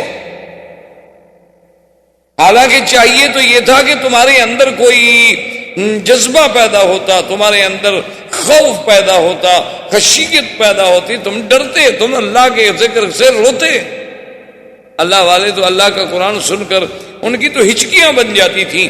اور کبھی کبھی یہ بھی ہوتا تھا, حدیثوں میں موجود ہے کہ کبھی کبھی ایسی آیت بھی اتری ہے کہ حضرت عمر ایک آیت سن کے بیمار ہو جاتے تھے, بستر سے اٹھ نہیں سکتے تھے, لوگ آتے تھے عیادت کرنے کے لیے کہ کیا حال ہے, خیریت ہے. لیکن اللہ نے فرمایا تم کیسے لوگ کہ تم بیٹھے ہو اور ہنستے ہو. تو جب اللہ کا حکم آیا کہ فَاسْجُدُوا لِلَّهِ وَاعْبُدُوا فَسَجَدَ رَسُولُ اللَّهِ, حدیث میں آتا ہے کہ حضور سجدے میں گر گئے, مسلمان بھی سجدے میں گر گئے, اور کافروں پر بھی قرآن کا اتنا اثر ہوا کہ وہ کچھ نہ سمجھے لیکن وہ بھی سجدے میں گر گئے. قرآن کا ایک اثر, کیسے اثر. ہمیں کچھ دوستوں نے سنایا کہ ایک دفعہ, پہلی دفعہ جب قاری عبد الباسط, اب تو وہ بھی فوت ہو گئے, اللہ ان کی قبر پہ رحمتیں فرمائے, وہ جب پاکستان میں تشریف لائے تو ایک علاقے میں انہیں دعوت دی گئی تلاوت قرآن کے لیے. اور وہ جب آتے تھے تو بڑے بڑے اجتماع ہوتے تھے, لاکھوں کے قرآن سننے کے لیے لوگ آتے تھے, بڑے بڑے قاریوں کے اجتماع ہوتے تھے. اور ایک عجیب منظر ہوتا تھا کہ رات کا سما ہے اور اللہ کے قرآن کی تلاوت ہو رہی ہے, اور پوری دنیا سے, ملک سے چنے ہوئے قاری آ رہے ہیں, اور ہر قاری کا پھر اپنا ایک انداز. تو وہاں پر ایک رافضی تھا, ایک شیعہ تھا, جو اس علاقے کا بہت بڑا سردار بھی تھا, اور اس علاقے کا وہ ایک سیاسی لیڈر بھی تھا, اور اس علاقے میں صوبائی وزیر کے لیول کا بھی آدمی تھا, عہدے کا. تو وہ نہ آیا دعوت.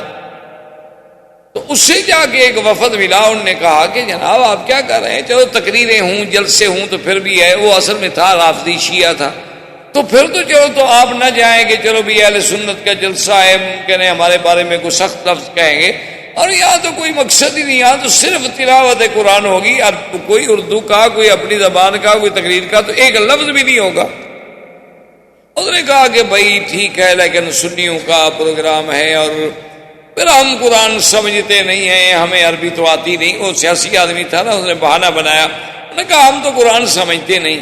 تو بغیر سمجھے ہوئے سننے کا کیا فائدہ جب آدمی سمجھ نہ سکے. انہوں نے کہا جی بغیر سمجھنے کے بھی اللہ پاک ثواب تو دیتے ہیں. مجبور کیا لے آئے. تو وہ بھی چونکہ اس علاقے کا ایک انتہائی اہم آدمی تھا, اسٹیج پہ بیٹھا تھا, تو سب قاری پڑھتے. اب قاری عبد الباسط کی جب باری آئی اور قاری عبد الباسط نے جناب جب قرآن شریف پڑھنا شروع کیا اور وہ رنگ اور سما بندھا نا جی, تو وہ اتنا بے ہوش ہوا کہ وجد میں اپنی میز سے کرسی سے گر کے نیچے جا. اسے پتہ ہی کوئی نہیں تھا کہ میں کہاں پڑھا ہوں, کہیں ٹوپی پڑی ہے, کہیں کچھ پڑا ہے, اور جناب وہ مٹی پہ پڑا ہوا ہے. لوگوں نے اٹھایا, کیا ہو گیا؟ اس نے کہا مجھے نہیں پتا. اللہ کے قرآن کا ایسا اثر ہو رہا تھا کہ میں نے تو یہ سمجھا کہ پتہ نہیں ابھی عبد الباسط نے بسرا کیا تو شاید عذاب کے فرشتے آ کے مجھے پکڑ لیں گے. میں تو ڈر کے مارے گر گیا. تو قرآن پاک کا تو ایک اثر تو ہوتا ہے نہیں, چاہے دوست ہو چاہے دشمن ہو, کیونکہ دنیا کی کوئی طاقت اس کے اعجاز کا مقابلہ نہیں کر سکتی. تو یہ بات اصل میں حبشے میں پہنچی کہ بھئی قریش مکہ بھی سجدے میں گر گئے, حضور کے ساتھ نماز پڑھی, تم نے سمجھا مسلمان ہو گئے. حالانکہ وہ مسلمان تو نہیں ہوئے, تو ایک وقتی بات, ایک حادثہ, اتفاق. کچھ صحابہ بیچارے ہجرت کر کے گئے تھے جو حبشہ سے واپس آ گئے, لیکن جب مکے میں پہنچے آگے دیکھا بھی آگے تو وہی بات ہے جو پہلے تھی. پھر بیچارے کچھ لوٹ گئے اور کچھ عذاب سہنے کے لیے یہاں رہ گئے. تو اب قریش کے سردار نے, ابی جہل نے, اس نے ندوہ میں میٹنگ کی. اس نے کہا کہ بھئی اب یہ معاملہ بہت حد سے نکل رہا ہے اور کسی حالت میں بھی ہم سے کنٹرول نہیں ہو رہا ہے, تو اس کے بارے میں بیٹھ کے غور کریں. بڑے غور و فکر کے بعد فیصلہ ہوا کہ مقاطعہ کیا جائے. مقاطعہ کا معنی سمجھتے ہیں بائیکاٹ. بھئی کیا بائیکاٹ کیا جائے؟ انہوں نے کہا کہ جی کوئی آدمی محمد الرسول اللہ صلی اللہ علیہ وسلم کے خاندان بنو ہاشم سے کوئی آدمی بھی لین دین نہ کرے, کوئی آدمی بنی ہاشم جو ہیں بنی ہاشم کے پاس نہ جائے, کوئی آدمی بھی بنو ہاشم کو اعانت نہ کرے, اور لا یتزوجہم ولا یزوجہم, نہ تو ان سے شادی کرے اور نہ ان کو کوئی رشتہ دے. بنو ہاشم کے ساتھ بالکل مقاطعہ, پکا مقاطعہ کر دیا جائے. انہوں نے کہا جی کیوں؟ انہوں نے کہا اس کے علاوہ حل کوئی. اب جب مقاطعہ شروع ہوا حضور صلی اللہ علیہ وسلم سے, تو ابی طالب کو بھی غصہ آیا.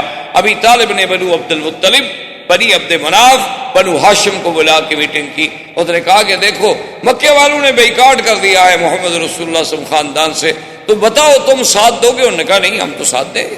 ٹھیک ہے چلو, مسلمان نہیں تھے سارے. انہوں نے کہا مسلمان ہوں نہ ہوں, لیکن یہ تو ہم نہیں برداشت کر سکتے کہ اللہ کے نبی محمد الرسول اللہ اور بنی ہاشم کو بھوکا مار دیا جائے. ہم تو ان کا ساتھ. جب ابو جہل کو پتہ چلا کہ بھی بنی عبد مناف, بنی ہاشم, بنی عبد المطلب, یہ سب کے سب محمد عربی صلی اللہ علیہ وسلم کا ساتھ دینے کے لیے کھڑے ہیں, تو اس نے پھر میٹنگ کال کر لی. اس نے کہا بات سنو, اب ہمارا ان سب سے مقاطعہ ہے, ان تمام سے ہمارا مقاطعہ ہے. اور اس نے کہا ایسے بات نہیں چلے گی. فقط ابو صحیفۃ فعلقوها فی داخل الکعبۃ المشرفہ, ایک صحیفے پر انہوں نے شرط لکھ لی کہ بھی بنی ہاشم, بنی عبد مناف, بنی عبد المطلب, ان کے ساتھ ملنا ملانا, کھانا پینا, بیچنا لینا دینا, نکاح رشتہ سب بند. اور یہ معاہدہ لکھنے کے بعد کعبہ شریف کے اندر اس کو لٹکا دیا. ان کی عادت تھی کہ کوئی اگر اہم قسم کا کوئی معاہدہ ہوتا تو یہ اس کو کعبۃ اللہ میں لٹکا دے. اب جناب مقاطعہ شروع ہوا تو ابی طالب نے بھی سوچا کہ بھئی یہ مکے میں تو اتنی پابندیاں ہیں, اس کا ہم کب تک مقابلہ کریں گے. تو یہ لوگ مکے سے اٹھ کے باہر وادی میں چلے گئے, جس کا نام شیب ابی طالب پڑ گیا. ابھی بھی ایک علاقے کو شیب ابی طالب کہا جاتا ہے, لیکن علماء تاریخ نے لکھا ہے کہ وہ یہ جگہ نہیں تھی, بلکہ وہ تو بہت مکہ سے کچھ بہت دور تھی. یہ بھی ابی طالب کا چونکہ جگہ تھی, اس لیے یہ بھی شیب ابی طالب کہلاتا. آپ اگر مروہ کی جانب سے نکلیں تو جہاں مولد الرسول صلی اللہ علیہ وسلم ہے، جہاں حضور پیدا ہوئے، اب وہاں مکتبہ ہے، حرم کی لائبریری ہے دینی کتابوں کی. اس سے آپ غزے کی طرف اگر جائیں تو جب آپ اوپر کے حصے میں جائیں گے تو یہ علاقہ شیب ابی طالب ہے، اور پھر اس کے ساتھ شیب عامر ہے، اور شیب عامر کے ساتھ اب جہاں آپ نے دیکھا ہوگا نا کچھ سرنگیں آگے ملتی ہیں، یہ وہ جگہ ہے جس کا نام ہے خندمہ. یہ وہ جگہ ہے خندمہ جس کے بارے میں تاریخ میں ایک بڑا مشہور جملہ ہے عربوں کے ہاں کہ اکرمہ فر من خندمہ، کہ اکرمہ جو تھا وہ فتح مکہ کے دن اسی خندمہ کی جگہ سے بھاگا تھا، فرار ہو گیا تھا. تو اب جناب وہ باہر چلے گئے، انہوں نے کہا کہ چلو ہم باہر جا کے رہتے ہیں مکے والوں کے ساتھ، اب ہم کیا کریں جب بھی ہمارے ساتھ ملتی ہی نہیں. تو اب انہوں نے آپس میں جو کچھ ایک دوسرے کے ساتھ تھا وہ مدد کی، لیکن آخر وہ مدد کب تک چلے. حکیم ابن حزام ایک شخص ہے، وہ بھی کافر تھا، مسلمان نہیں تھا، بعد میں اسلام اللہ نے نصیب کیا. اس کو جب پتہ چلا تو وہ تو اونٹ پر سامان لے کر، کھانے پینے کا سامان لے کے چلا، کبھی کچھ ہو جائے لیکن میں یہ پہنچاؤں گا بنی عبداللہ، بنی ہاشم کو اور بنی عبد المطلب کو، ہماری رشتہ داری. تو جب وہ حکیم ابن حزام آیا مکہ کے قریب تو ابھی جہل راستے میں مل گیا بدبخت. اس نے کہا الی این یا ابی حکیم ابن حزام، فقال ھذا شانی. انہوں نے کہا کہاں جا رہے تھے؟ کہا میری مرضی. کیوں جھوٹ بھی تو نہیں بولنا چاہتا تھا. اس نے کہا ہاں مجھے پتا ہے کہ تم یہ بنی ہاشم کی مدد کے لیے جا رہے ہو، تمہاری رشتہ داری ہے نا بنی عبد المطلب کے ساتھ، تو آج تمہارا دل بھی پسیج گیا. اس نے کہا چھوڑو میں جہاں بھی جا رہا ہوں میری مرضی. اس نے کہا کہ نہیں یہ نہیں ہو سکتا، میں تمہیں نہیں چھوڑ سکتا کہ تم جا کے میرے دشمنوں کو کھانے پہنچاؤ. فجاء ابی البختری، ابی البختری نامی ایک شخص تھا، وہ بھی آ گیا، وہ بھی سرداروں میں سے تھا. اس نے کہا کیا بات ہے؟ حکیم میں نظام نے کہا کہ دیکھو میں جا رہا ہوں، اور یہ ابھی جال کہتا ہے کہاں جا رہے؟ میں نے کہا میری مرضی میں جہاں جاؤں. تو اس نے کہا ابھی جال سے، اس نے کہا ابھی جال عجیب بات ہے، حکیم ابن حزام کوئی عام آدمی ہے، وہ بھی تو سردار ہے، کیا تم ہر آدمی کے گلے میں لگ رہے ہو؟ تو وہ حر ہے، آزاد ہے، اس کی مرضی جہاں جائے. انہوں نے کہا نہیں یہ تو میرے دشمنوں کو کھانا خوراک پہنچانے کے لیے جا رہا ہے، اور ہم نے تو ان کا حصار کیا ہوا ہے، اقتصادی بائیکاٹ کیا ہوا ہے ان کے ساتھ، اور ہم ان کو تکلیف دینا چاہتے ہیں. اگر ان کو خوراک پہنچتی رہے تو تکلیف تو ختم ہو گئی. لیکن ابی البختری نے کہا، اس نے کہا ابی جہل ہٹ جاؤ. ابی جہل نے کہا نہیں ہٹوں گا. تو ابی البختری نے مارا ابی جہل کو. ابی جہل وہاں سے شرمندہ ہو کر اس نے کہا تم کون ہو کہ ہر سردار کا راستہ روکتے ہو؟ اگر یہ ہے تو پھر میں بھی اس کے ساتھ. اتنے واقعات کے باوجود بھی لیکن سوال ہے کہ جی وہ کھانا کہاں پورا ہو. حتیٰ کہ ایسا وقت بھی آ گیا ہے کہ اس محاصرے کے دوران ایک شخص جو بنی عبد المطلب سے تعلق رکھتا ہے وہ کہتا ہے کہ میں رات کو گیا، ایک مردہ اونٹ پڑا ہوا تھا، تو اس کا سب کچھ اندر سے تو کھایا جا چکا تھا، صرف اس کی کھال پڑی ہوئی تھی. تو میں کھال اٹھا کے لایا، اس کو ہم نے دھویا، دھونے کے بعد اس کو ہم پکا پکا کے کھاتے رہے کہ اور کوئی چیز ہی نہیں. آج تو ہم گھر میں بیٹھ کے اللہ کی 10 نعمتیں کھاتے ہیں اور اللہ کا شکر نہیں کرتے. دیکھیں کہ اللہ کے نبی ہیں اور ان کا جرم کیا ہے کہ اتقتلون رجلا ان یقول ربی اللہ، کہ کیا تم ایسا آدمی کو قتل کرنا چاہتے ہو؟ جرم کیا ہے کہ وہ یہی کہتا ہے کہ اللہ ایک ہے، بس یہ جرم. بھئی تم اسلام نہیں لانا چاہتے نہ لاؤ. یہی کافروں کی الٹی منطق ہے، یہی وہ کافروں کی ابتداء آفرینت سے لے کر آج تک الٹی منطق ہے کہ اگر خود کوئی بات کریں تو کہتے ہیں جی یہ تو حریت ہے، انسانی حقوق کی بات ہے اور انسان کے حقوق ہیں. لیکن کیا وہ حقوق مسلمانوں کے نہیں ہیں؟ کیا مسلمان انسان نہیں ہے؟ اگر حقوق انسانی کے تم اتنے بڑے علمبردار ہو تو جہاں 50 لاکھ مسلمان شہید ہوتا ہے وہاں تمہیں حقوق انسانی نظر نہیں آتا. یہی حال اس وقت بھی تھا کہ ابو جہل اور تمام کافر ابی لہب، عتبہ، عتیبہ، شیبہ، ربیعہ، ولید بن المغیرہ، اعداء اسلام، ان کے گھروں میں تو کھانے پک رہے ہیں، اور بنو عبد المطلب کے گھر میں، ابی طالب کے گھر میں، بنی ہاشم کے گھر میں، سیدنا محمد الرسول اللہ صلی اللہ علیہ وسلم کے گھر میں فاقہ۔ اسی لیے علماء نے لکھا ہے کہ جس عالم کی تقریر پر یا جس جماعت کی تحریک پر، تنظیم پر، کام پر کوئی مخالف نہ ہوں، سب راضی ہوں، تو سمجھ لو کہ وہ حق کی جماعت نہیں، کیونکہ اگر سب راضی ہوتے تو پھر تو حضور پہ راضی ہوتے، حضور سے بڑی شان کس کی ہے؟ سب راضی ہوتے تو پھر تو صحابہ پہ راضی ہوتے۔ سب راضی ہونے کا معنی یہ ہے کہ وہ مولوی کبھی حق کا کلمہ نہیں کہتا، بلکہ وہ ہر لوگوں کو خوش کرتا رہتا ہے۔ محرم آیا تو شہادت حسین پڑھ دی، 11ویں کا دن آیا تو 11ویں شریف کی فضیلت بیان کر دی، کوئی عرس شریف کا مقام آیا تو حضرت معین الدین اجمیری کی کراماتیں سنا دی، کوئی حضرت محبوب گیلانی کو ماننے والے لوگ زیادہ آ گئے تو حضرت گیلانی کے فضائل بیان کر دیے، اور دیکھا کہ ماشاءاللہ کچھ لوگ اس قسم کے بھی آئے ہیں، تازہ مکہ سے ہو کے آئے، ان پر کچھ توحید کا تھوڑا تھوڑا اثر ہے، تو ایک آدھی تقریر توحید پہ بھی کر دی تاکہ سب خوش رہیں، سب راضی رہیں۔ تو اس قسم کے لوگ مداہن ہوتے ہیں، اللہ کے دین کو صحیح بیان نہیں کرتے، ورنہ حق بات بیان جب آپ کریں گے، اگر 10 آدمی راضی ہوں گے تو 2 تو ناراض ضرور ہوں۔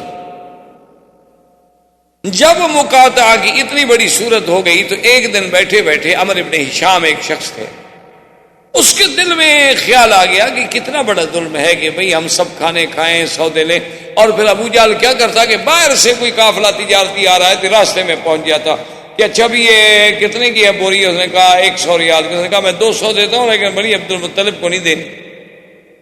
وہ سارا خرید لیتا، سٹاک کر لیتا۔ لیکن میرے آقا سرکار دو عالم اس تکلیف کے باوجود، اس تنگی کے باوجود، اس جو کے باوجود اپنی دعوت پہ، اپنے مشن پہ قائم۔ مجال ہے کہ ایک دن بھی حضور کی دعوت میں تھوڑا سا کمزوری آئی، اس نے سوچا، اس نے کہا کہ چلو میں اکیلا تو کچھ نہیں کر سکتا۔ وہ آیا پھر حکیم ابن حزام کے پاس، اس نے کہا یار یہ بڑا ظلم نہیں ہے؟ اس نے کہا ہم کیا کریں؟ اس نے کہا وہ صحیفہ جو انہیں لکھ کے کعبہ شریف میں لٹکایا ہوا ہے نا، اس صحیفے کو پھاڑ ڈالتے ہیں، کہتے ہیں بھی ختم کرو، یہ کیا غلط معاہدہ ہے؟ انہوں نے کہا ہم 2 آدمی بھی کیسے پھاڑ سکتے ہیں؟ ادھر تو قبیلہ ہیں، اتنے بڑے قبیلے ہیں، ہم 2 آدمی کے۔ انہوں نے کہا چلو ایسا کرتے ہیں کہ چلو کوشش کرتے ہیں کہ ایک آدھا آدمی ہمارے ساتھ اور بھی مل جائے۔ تو وہ زہیر کے پاس آئے، اس سے بات کی، اس نے کہا کہ اس مسئلے میں تو بھائی میرا بھی دل کہتا ہے میں تمہارے ساتھ۔ انہوں نے کہا دیکھو اب ہم 3 آدمی تو ہو گئے، لیکن ہشام جو تھا وہ آدمی بڑا سمجھدار تھا، وہ کہنے لگا یار 3 آدمی بھی کوئی اتنی بڑی طاقت نہیں ہوتی، کیوں نہ ہم ابو البختری سے بات کریں؟ ابو البختری کے پاس ہے، اس نے کہا میں بھی تمہارے ساتھ ہوں، یہ تو واقعی زیادتی کی بات۔ ابو البختری نے کہا کہ عبداللہ بن الاسود سے بھی بات کرو، اس کے بعد انہوں نے کہا میں بھی تمہارے ساتھ ہوں، یہ تو واقعی زیادتی ہے کہ بھئی ایک مقاطعہ کر دیا جائے اور زندہ انسانوں کو مار دیا جائے، ان کو خوراک نہ جانے دی جائے۔ تو اب یہ 5 آدمی آئے، اور جب مکے کے سردار دار الندوہ میں کعبۃ اللہ کے قریب بیٹھے ہوئے تھے تو ان میں سے ایک کھڑا ہوا اور اس نے کہا کہ اے قریش مکہ کے سرداروں، بات سن لو، اسلام لاؤ نہ لاؤ، دین نبی قبول کرو نہ کرو، لیکن یہ کسی کو حق نہیں پہنچتا کہ ان کا مقاطعہ کرے اور ان کے ساتھ بائیکاٹ کر دے اور حصار اقتصادی کر دے کہ دانا بند، کھانا بند، ہر چیز بند۔ یہ کیا ظلم ہے؟ ابو جہل اٹھا، اس نے کہا کیا کہہ رہے ہو؟ اس نے دبانا چاہا، اتنے میں دوسرا کھڑا ہو گیا، اس نے بھی وہی شور کیا۔ تو ابو جہل کے بھی 1-2 ساتھی کھڑے ہوئے تھے، اس کا تیسرا کھڑا ہو گیا، اس کا ایک اور ساتھی کھڑا ہوا تو ادھر سے ابو البختری کھڑا ہو گیا۔ جب یہ 5 آدمی کھڑے ہوئے تو اب وہ بھی ڈر گئے کہ آخر بھی یہ بھی تو 5 آدمی ہیں اور یہ بھی تو قبیلے والے ہیں۔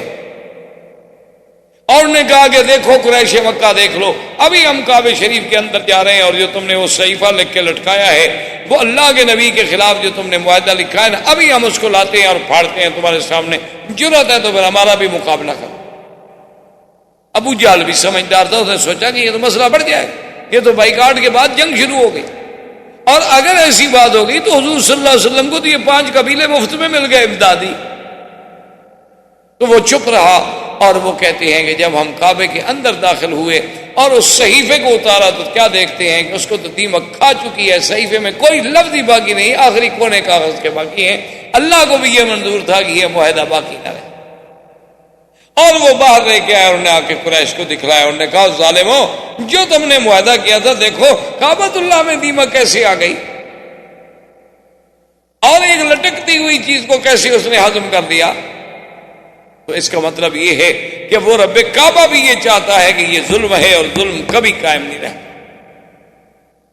تو اب وہ مقاطعہ تھوڑا سا ختم ہو گیا، تو حضور صلی اللہ علیہ وسلم نے سوچا، اور اس وقت تک تقریباً 70 آدمی جو تھے وہ اسلام لا چکے، 83 آدمی حبشے میں موجود تھے، اور 70 آدمی جو تھے وہ مکے میں موجود تھے جو اسلام لا چکے تھے۔ بعض لوگ جو تھے وہ کھل کے کہہ دیتے تھے حضرت عمر کی طرح، لیکن اکثر لوگ جو تھے وہ اپنے آپ کو چھپا کے رکھتے تھے، جرأت کے ساتھ کھل کے میدان میں نہیں آتے۔ ابھی حضور صلی اللہ علیہ وسلم سوچ رہے تھے کہ وہی سال ہے کہ جس میں پھر ابی طالب فوت ہو۔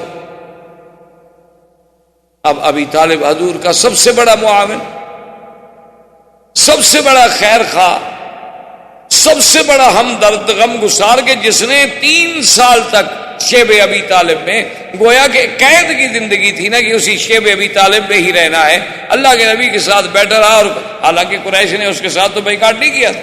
اگر وہ وہاں نہ جاتے، حضور کی اعانت نہ کرتے تو مکے والے تو کچھ نہ کہتے ان کو، لیکن اس نے کہا کہ نہیں، اگر حضور سے بائیکاٹ تو میں بھی حضور کے ساتھ۔ لیکن خدا کی شان ہے، ہدایت کے دروازے اور ہدایت کے فیصلے میرے اللہ کے ہاتھ میں ہیں، وہ کسی کے ہاتھ میں نہیں ہوتے۔ کوئی ناز یہ نہ کرے کہ میں سید ہوں، میں عالم ہوں، عالم کا بیٹا ہوں۔ اللہ چاہے تو کسی جاہل کو بھی ہدایت دے دیں، اور نہ چاہے تو اللہ کے نبی کا چچا ہے ابی طالب، موت قریب ہے اور حضور تشریف لے آئے۔ حضور نے فرمایا کل کلمۃ احاج بها عند اللہ یا امی کل کلمۃ، میرے چچا ایک دفعہ تو پڑھ لو لا الہ الا اللہ محمد الرسول اللہ، ایک دفعہ تو کلمہ پڑھ لو، قیامت والے دن میں اللہ کے آگے کہنے والا تو بنوں کہ میرے چچے نے چلو کسی حال میں صحیح کلمہ پڑھا تو تھا، میرا اللہ مہربانی کر دے۔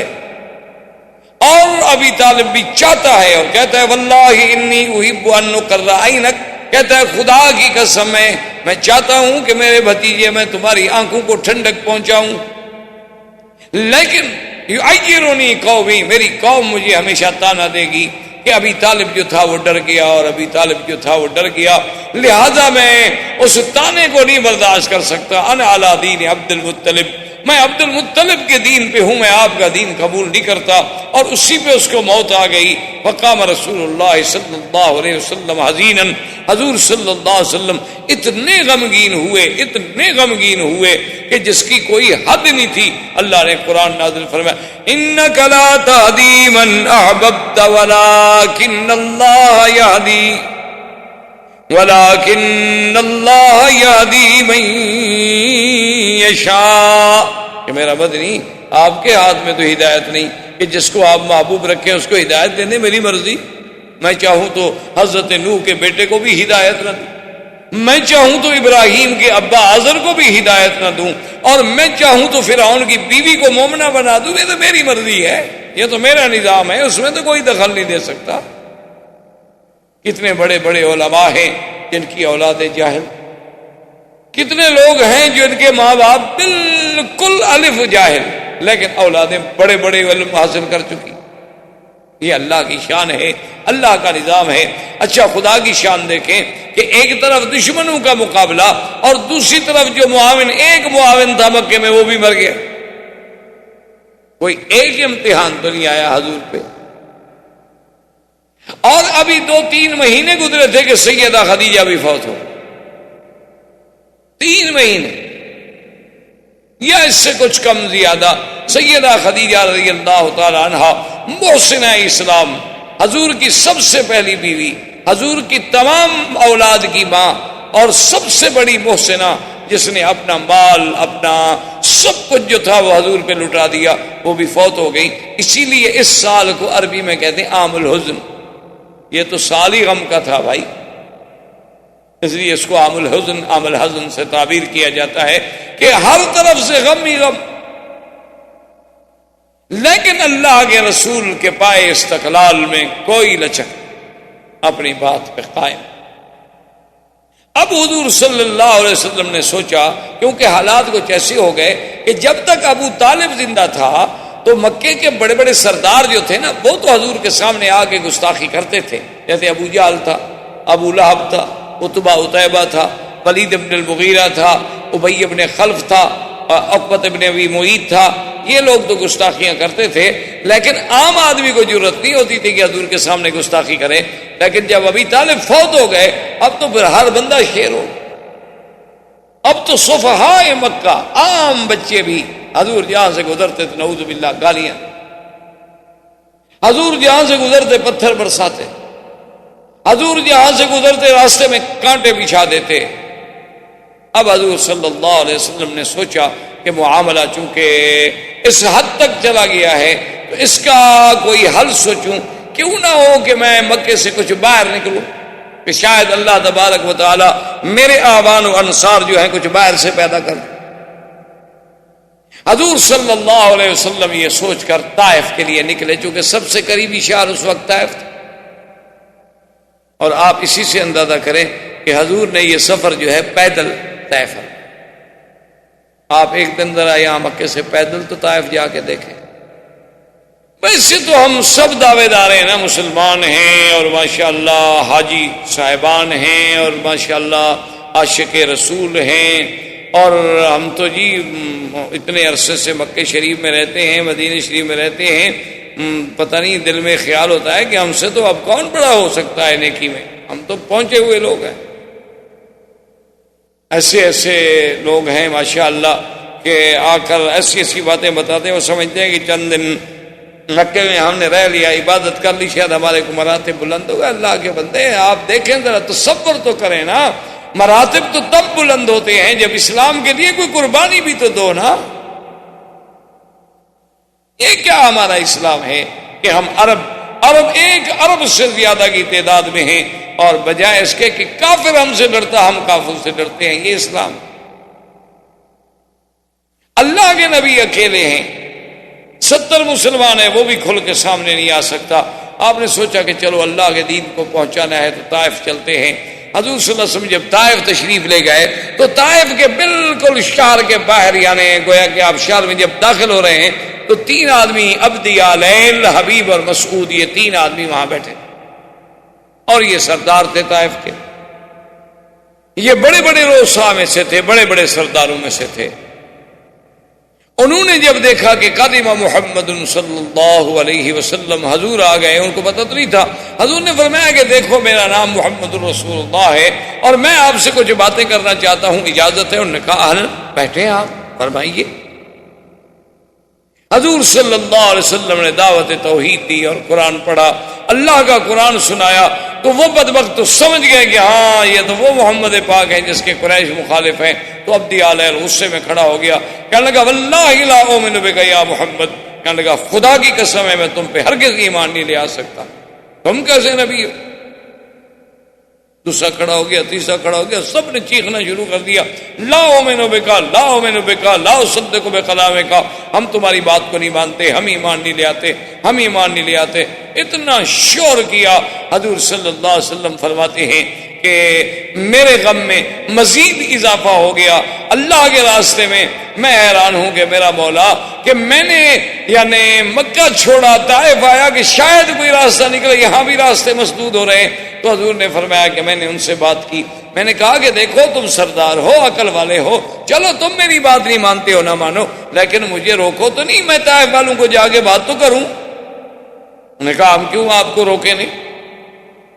حضور صلی اللہ علیہ وسلم نے طائف میں جانا، آپ نے کہا اچھا میں تو جاتا ہوں، اور انہوں نے جناب لڑکوں کو اور آباشوں کو حکم دیا حضور کے سامنے۔ حضور قرآن پڑھتے ہیں، وہ تاڑیاں پیٹتے ہیں۔ یعنی آپ اندازہ فرمائیں، آپ نے کبھی اپنے ساتھی کو بھی دین کے لیے نہیں کہا ہوگا، آپ نے اپنے کبھی کسی دوست کو بھی دین کے لیے آمادہ نہیں کیا ہوگا، اور کاروں میں بیٹھ کر بھی نہیں کہا ہوگا، لیکن خود سوچیں کہ حضور پاک نے کہاں طائف ہے، پیدل چل کے پہاڑیوں میں، اور ظالم کافر جو ہیں پتھر برسا رہے ہیں اور پاؤں سے خون بہ رہا ہے، پھر بھی محمد بدری کی زبان پہ اللہ کا قرآن. جیسے کہ کسی نے کہا تھا نا کہ سرے دار بھی پکارا، لبے بام بھی صدا دی، میں کہاں کہاں نہ پہنچا تیری دید کی لگن میں. احباب کرام، اس کے بعد اب آپ اس مبارک سلسلے کی CD نمبر 9 سماعت فرمائیں.